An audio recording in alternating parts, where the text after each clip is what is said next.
scooter delivery driver for about 5 years now. It's the perfect gig for a college student. Flexible hours.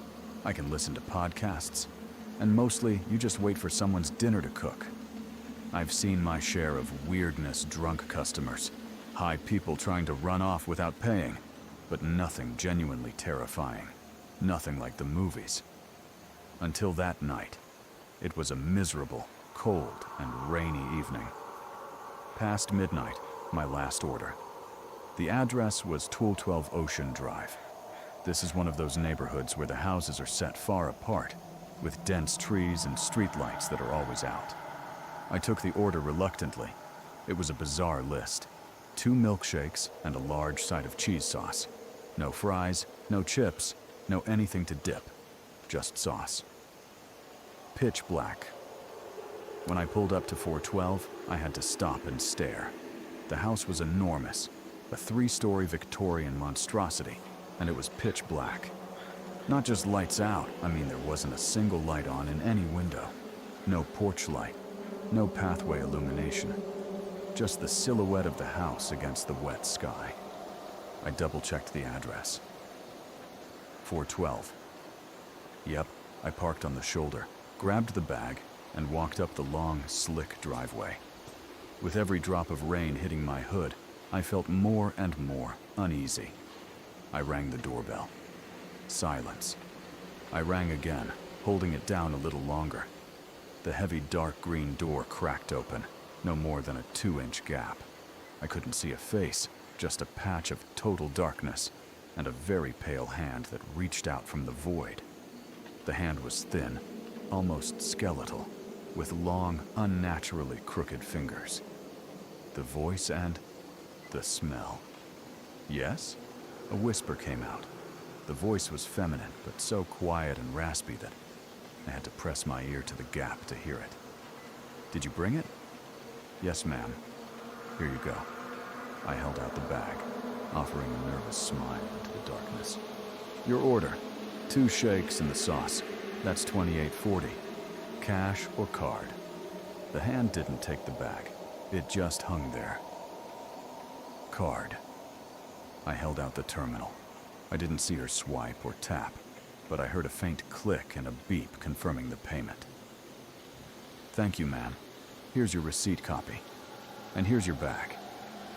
I tried to place the bag into her hand, but the instant my fingertips brushed hers, I was hit by an absolute, sickening cold. Not the cold of the night, but the kind of cold you get from touching something that's been in a deep freeze for weeks. I snatched my hand back immediately. The clock. Wait, she whispered, now even closer to the gap, though still no louder. I was hit by a smell I couldn't place.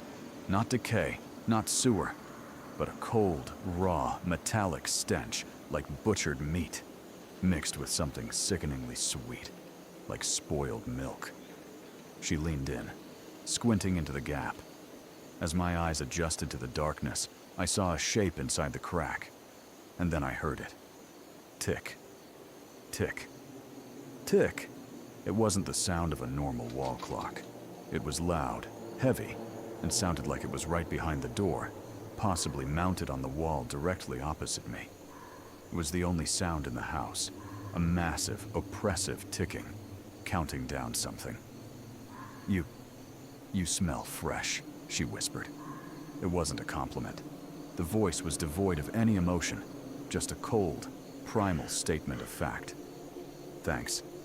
Enjoy your meal. I backed away, stumbling down the wet driveway, eyes locked on that gap. The door shut instantly, quickly, and silently. The realization I practically sprinted to my scooter.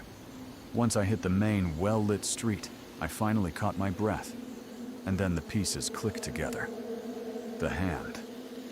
When she took the bag, and when she used the card, she used the same hand for both.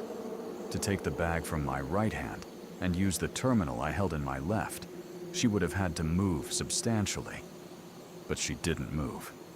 She simply held that icy hand in the gap. The order: 2 milkshakes and cheese sauce. Only liquids. No solid food. The ticking. Why was a massive, loud clock the only sound in a house that size? And why was it so audible through a heavy door? It sounded like it was right there. The sickening realization was this: the thing on the other side of that door was likely immobile. It couldn't open the door fully or reach far. It could only consume liquid food because it likely couldn't chew.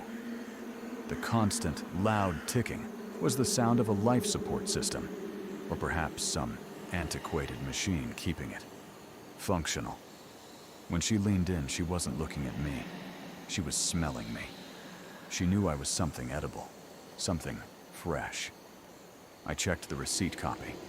The name printed under the address was not a person's name. It was simply the resident. I quit the next morning and will never go near that part of town again. If you work night deliveries and get an order for 412 Ocean Drive, do yourself a favor. Cancel the order, go home, and pray they don't know your address.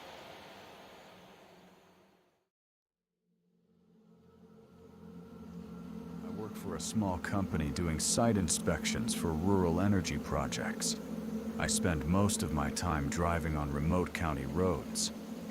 This happened 3 weeks ago off Highway 19, an area so remote my phone drops signal constantly. It was late morning. I was looking for an old boundary line when I spotted something odd on the edge of the asphalt. A marker. I've seen thousands. Survey stakes, mile markers, utility posts. They're usually plastic or clearly labeled concrete. This thing was different. It was about 3.5 feet tall, thick, and looked like a heavy gray ceramic cylinder set firmly into the ground. The strange part was its top. It had a deep, carved indentation in the shape of a perfectly smooth human eye. No color, no detail, just the shape of an open eye carved into the stone. It had no identifying marks, no numbers, nothing. Completely out of place. Curiosity got the best of me. I walked up to it and rested my hand on the top. The moment I touched the eye indentation, I got a surge of a feeling not electric, but heavy static. The air around the marker felt compressed and buzzing. The surface was strangely warm, despite the cool morning. I couldn't budge it. It was deep. I took photos, noted the GPS coordinates, and drove away. But the marker kept nagging at me. It felt important, like a misplaced piece of a puzzle. I drove back. Moving it, I spent 20 minutes with my shovel, digging around the base. The thing was massive, heavy, and made of a dense, smooth, black stone. I finally managed to rock it loose. I rolled the heavy pillar about 10 feet away from its original spot and pushed it into a thick patch of weeds. What was under the marker? Nothing. Just perfectly packed. Dark earth.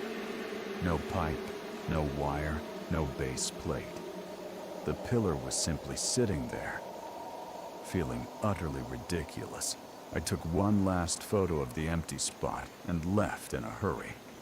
The consequences. That night, things started. I was back at the motel. Around 3 a.m., I woke up to a sound outside my window. It was the sound of something dragging, very slowly, across the asphalt. Skirt. Skirt. Heavy. Scraping. I jumped up and looked out the window. Nothing. I tried to convince myself it was the wind. The next day, I drove back. When I reached the place where the marker had been, the spot was empty. But 10 feet away, in the weeds where I had dumped it, the stone pillar was gone. My blood went cold. This thing weighed a ton. I drove about 50 feet past the original spot, then stopped again. Skirt! There it was. The pillar. It was now halfway across the road, right in the center of the asphalt. about 40 feet from its original spot. It hadn't been picked up, it had been dragged. The bottom edge was scraped and scored with deep white gouges. I drove the rest of the day in a panic, checking my side mirrors constantly. That evening, I was terrified to sleep. I put my heaviest bag against the door. Around midnight, the dragging started again. Skirt. Skirt. Stop. This time, the sound came from inside my room. It was quieter, slower, and closer. It sounded like something heavy and stone was being dragged across the carpet right by my bathroom door. I froze. Then, a sound that wasn't dragging. A faint, wet clicking, like stone on stone, coming from the bathroom. When the sun finally came up, I checked the floor. Nothing was out of place. But right where I heard the skirt sound, there was a single, fine line of dark grit, like ground stone, running from the bathroom to the edge of the bed. I packed my truck and drove straight home. I called in sick. I checked the GPS coordinates on Google Maps. The original spot where the pillar was sitting is marked on the satellite view with a black square. A perfect, unnatural square of total blackness. I think that marker was there for a reason. I think it was pinning something down, holding something out of the road. And now, whatever it was, it knows I moved its pin, and it's dragging the pin back. I can still hear the slow, methodical skirt whenever the lights are out.